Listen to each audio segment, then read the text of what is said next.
안녕하세요. 항상 강조드리는 게 신랑님들이 제일 좋은 검증은 매일 화상 통화를 하는 거다 이거예요. 근데 매일 화상 통화를 함으로 인해서 가장 좋은 검증이 되고요. 신부님이 하루 이틀 받아주는 건 쉽죠.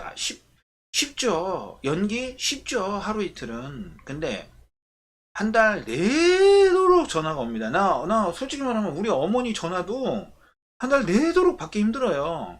음. 그러니까 그것도 꼭 정해진 시간을 하지 말고 내가 마음이 동할 때 응? 상대방이 물론 수업 시간은 알 테니까 수업 시간은 피하고 그리고 만약에 전화를 했더니 화상 전화를 했더니 밥 먹고 있어 그러면 조금 이따 한다고 하면 되잖아요. 그럼 조금 이따 또 하면 되겠죠. 그런 식으로 수업 시간은 상관이 없죠. 왜냐하면 출석부를 저희가 받아요. 신부님 출석부를 받기 때문에 신부님이 학원을 잘 갔는지는 확인이 됩니다.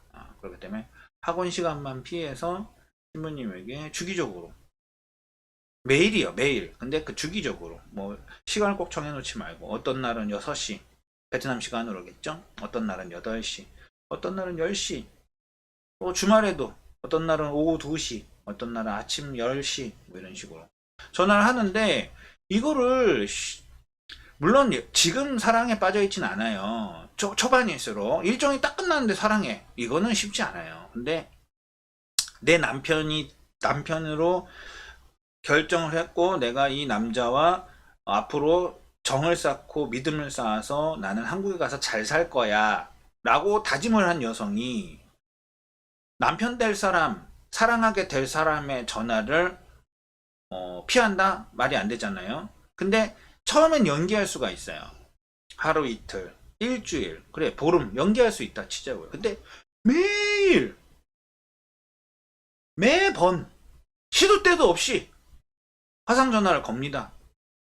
그러면 신부가 연기를 도대체 얼마나 잘하고 비위가 얼마나 좋으면 싫은 사람, 내가 남편으로 인정하지 않은 사람, 좀 극단적으로 말하면 내 남자친구가 현재 있는데 이 남자의 전화를 계속 사랑해요. 뭐 많이 아내는 남편을 사랑합니까? 뭐 이런 식으로 문자를 보냈는데 내 사랑해요. 그 눈빛 보면 알잖아.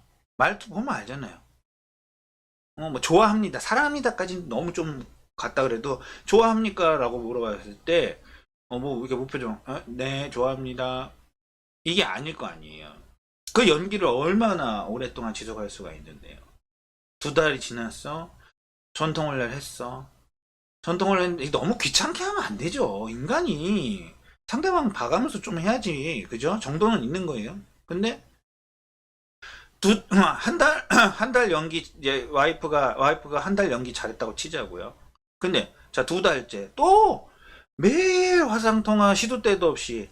그 말은 여러 번 한다는 게 아니에요. 어떤 날은 7시, 어떤 날은 9시.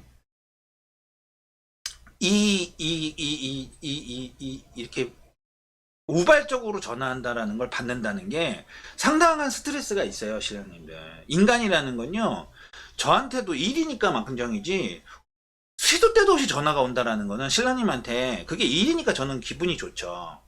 근데 그게 아니라 그냥 시도 때도 없이 전화 오는 걸 내가 의무적으로 받아야 되는 입장이 되면요, 이 연기하는 게 쉬운 게 아니에요. 한 달은 할 수 있어요. 아니, 한 달도 쉽지 않아. 솔직히 일반적으로 한 달도 시간 쉽지 않고 티가 나요. 일주일은 쉬워요, 솔직히. 일주일은 전화 받을 수 있어요. 이 남자가 날 한국으로 초대해 준다는데 일주일 정도 받을 수 있어요. 근데 한 달, 매일, 주말, 할 것 없이, 뭐 오전, 점심, 막 저녁, 막 어느 날은 점심에, 어느 날은 저녁에, 막 그걸 다 받아야 되잖아요. 그거는 정말로 연기가 쉬운 영역이 아니에요. 웬만한 사람은 하지 못해요.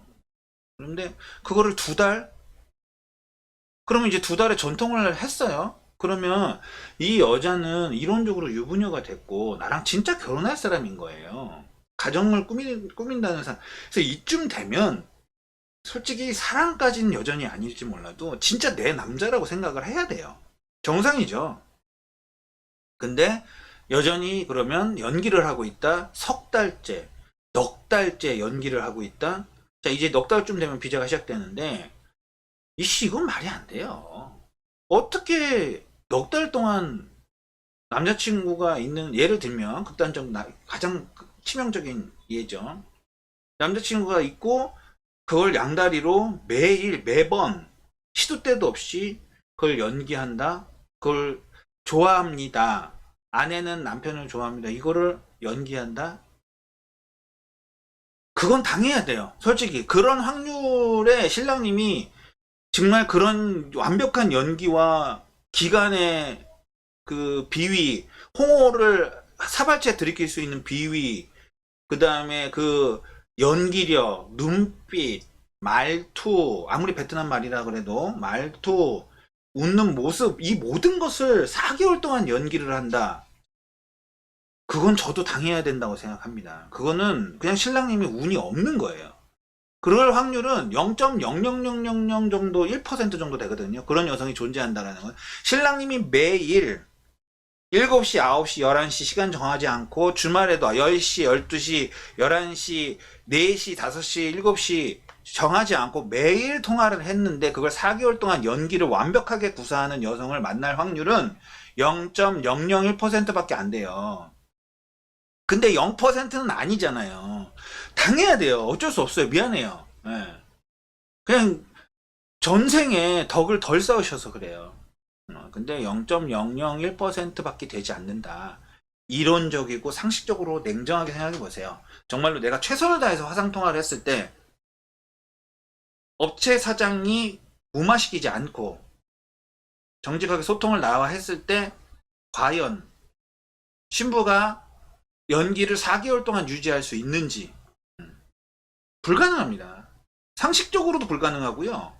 이론적으로도 불가능하고요. 원칙적으로도 불가능해요. 그래서 가장 좋은 검증은 신랑님이 매일 시간을 정하지 않고 통화하는 겁니다.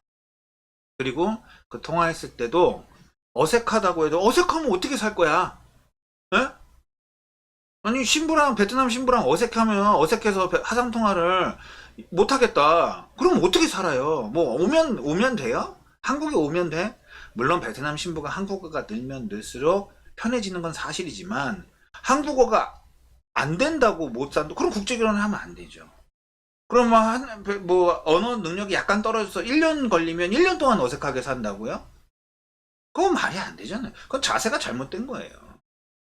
따라서 어색하더라도 내가 그 일정 동안 이 여자를 좋으니까 선택했을 거 아니에요. 그 감정 그대로 잊지 않고 꾸준히 어필하고 보여주고 믿음 주고 신뢰 주고 그렇게 하면 아무 문제가 없다. 업체 역할은 그게 아니에요. 업체 역할은 신랑님이 문제의식을 느꼈을 때 그거에 대해서 냉정하고 솔직하고 정직하게 같이 소통하고 이야기하고 사실 확인이 필요한 거가 있다면 정직하게 사실 확인을 같이 해주는 역할을 하는 거예요. 대행이에요. 대행. 신랑님들은 한국에서 일해야 되잖아. 그 일한 돈으로 우리한테 돈을 주는 이유는 우리 보고 대행을 해달라는 거예요. 그래서 믿을만한 업체를 선정만 하면 되는 거예요. 그래서 연애랑 사랑은 본인이 하는 겁니다. 그리고 업체가 하는 일 기본적인 검증. 기본적인 검증.